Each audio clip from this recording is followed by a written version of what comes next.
Shalom and welcome to another installment of GMS in Transit, where we prophesy on the road. We're going to continue on in the book of Acts.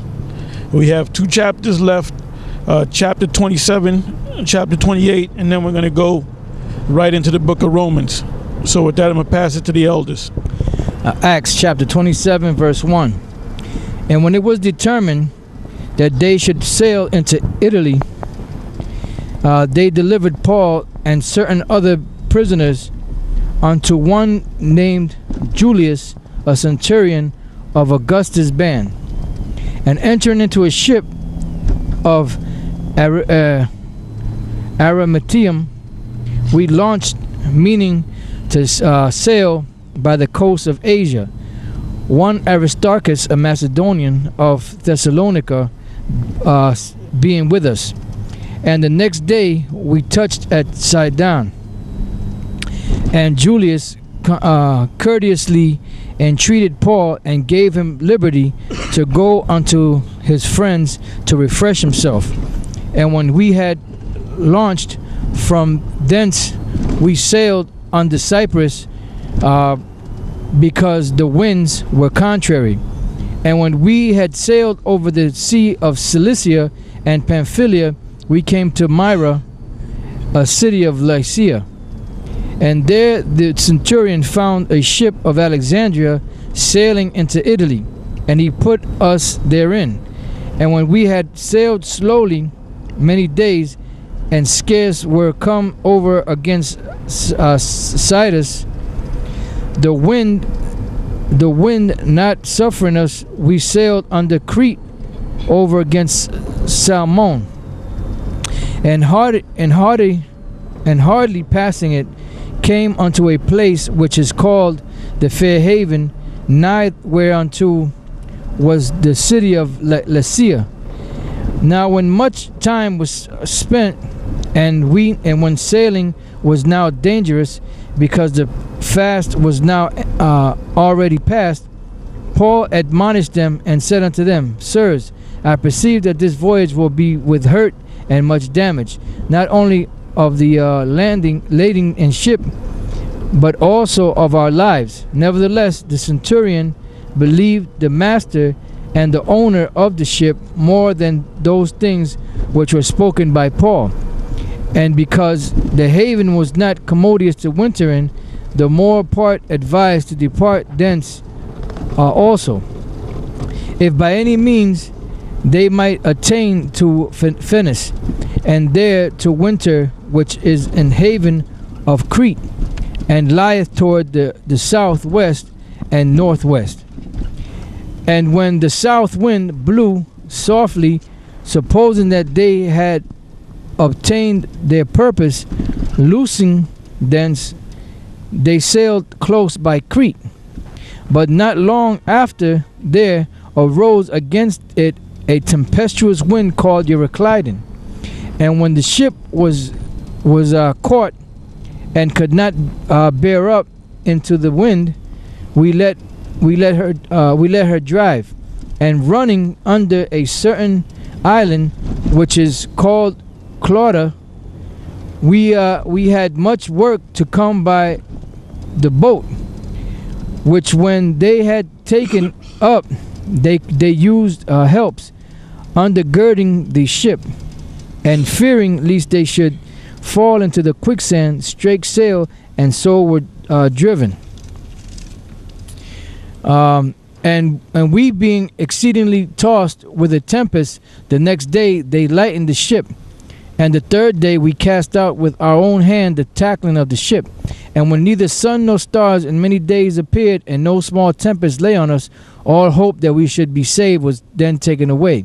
But after long abstinence, Paul stood forth in the midst of them and said, Sirs, you should have hearkened unto me, and not have loosed from Crete, and to have gained this harm and loss. And now I exhort you to be of good cheer, for there shall be no loss of any man's life among you, but of the ship. For there stood by me this night the angel of the Most High, whose I am, and whom I serve, saying, Fear not, Paul, thou must be brought before Caesar, and lo, the Most High hath given thee all them that sail with thee.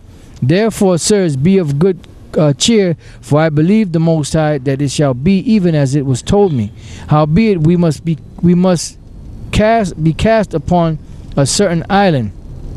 But when the 14th night was come, as we were driven up and down in Adria, about midnight, the shipmen deemed that they drew near to some country, and sounded and found it 20 fathoms. And when they had gone a little further, they sounded again and found it 15 fathoms. Then, fearing lest we should have fallen upon rocks, they cast 4 anchors out of the stern, and wished for the day.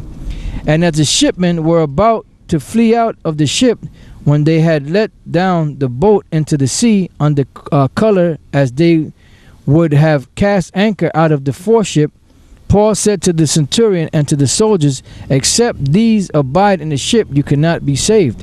Then the soldiers cut off the ropes of the boat and let her fall off. And while the day was coming on, Paul besought them all to take meat, saying, this day is the 14th day that you have tarried and continued fasting, having taken nothing.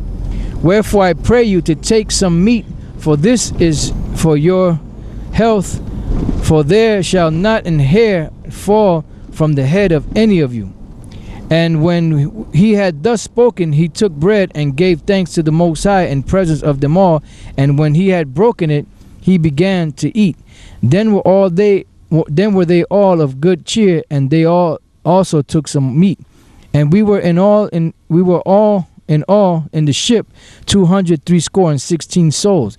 And when they had eaten enough, they lighted the ship and cast out the wheat into the sea. And when it was day, they knew not the land, but they discovered a certain creek with a shore, into the which they were mingled, if it were possible to thrust in the ship.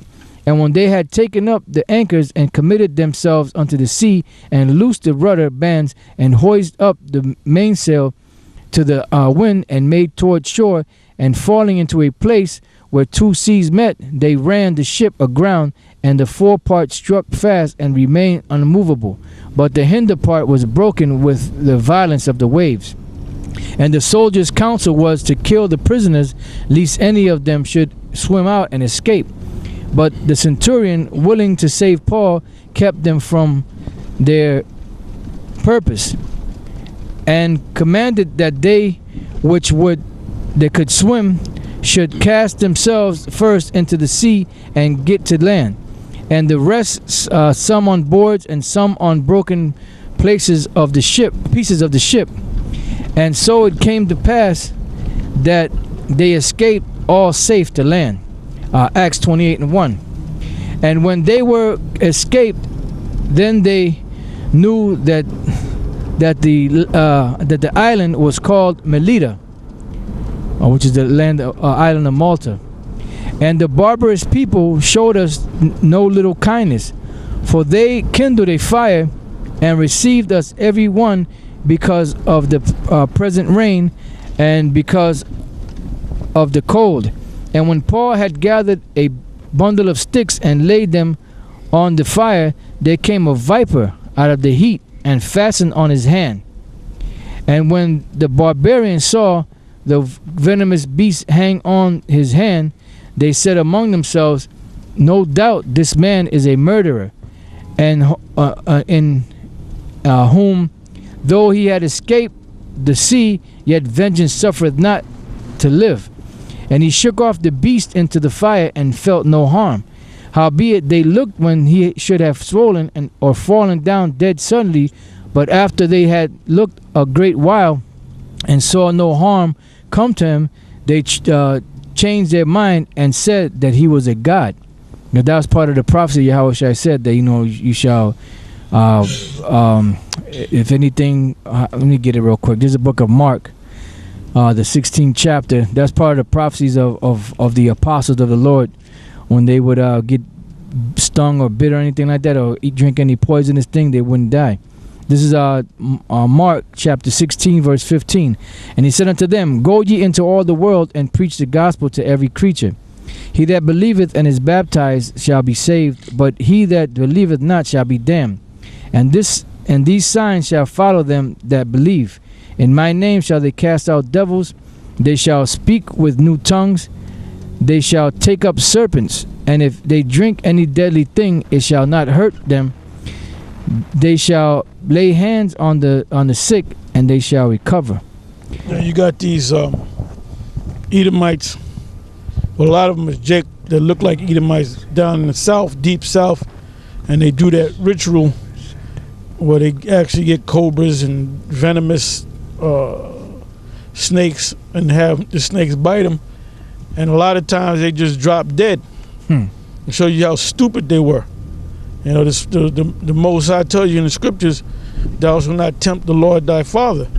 And it said that the fulfillment of Paul doing what he's going to do, he said he's going to take up serpents and he's going to heal them in the name of the Lord. So, you know, if you're going to heal somebody, you got to heal them in the name of the Lord. So that goes back to Nate. Nate got back in there again. Yeah. Back in Acts 28 and 7. In the same quarters were possessions of the chief man of the island, whose name was Publius, who received us and lodged us 3 days courteously. And it came to pass that the father of Publius lay sick of a fever and of a bloody flux, to whom Paul entered in and prayed, and laid his hands on him and healed him. So when this was done, others also which had diseases in the island came and were healed, who also honored us with many honors. And when we departed, they laded us with such things as were necessary. And after 3 months, we departed in a ship of Alexandria, which had wintered in the isle, whose sign was Castor and Pollux. And landing at Syracuse, we tarried there 3 days. And from thence we fetched a compass and came to Rhegium. And after 1 day, the south